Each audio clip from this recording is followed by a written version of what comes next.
দুর্দান্ত পারফরমেন্স ছিল আমাদের রফিকুল বারী চৌধুরীর, তার কথা ভুলতে পারবো না।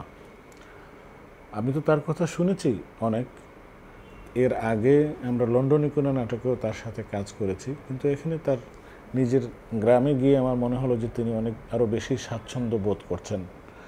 একটা দৃশ্য ছিল যে বিপাশা এবং তার মা দুজনে নদীর পাড়ে, খালের পাড়ে বসে এই বাসন মাজছেন। কি হইলো তোর?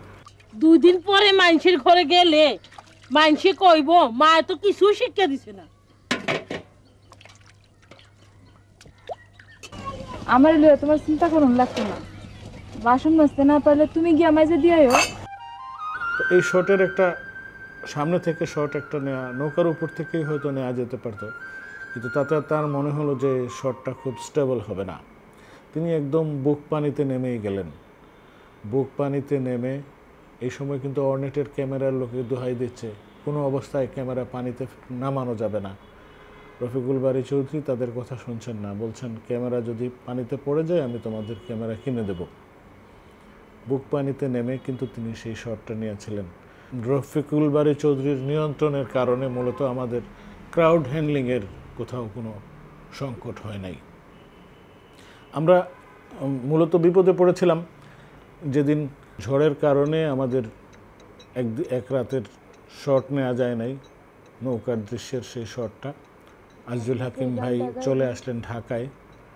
পরের দিন আজিজুল হাকিমের গামছাকে কাউন্টার করে এবং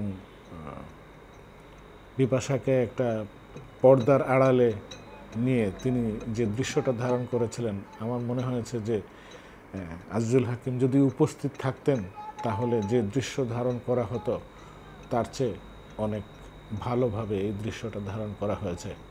কখনো কখনো মনে হয়েছে যে কোনো কোনো লায়াবিলিটি আমাদের অনেক বড় অ্যাসেটে পরিণত হয়। এই রফিকুল বারী চৌধুরীর এই দৃশ্যায়নটা আমারও সেরকম মনে হয়েছিল।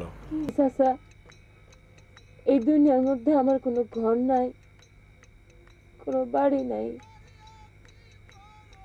এই দুনিয়ার মানুষও আমি না।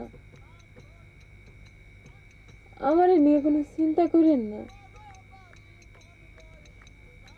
আজ রাত্রে আমি এই নামের মধ্যেই পার করি। তাহলে তোমার খাওয়া দাওয়ার ব্যবস্থা করি।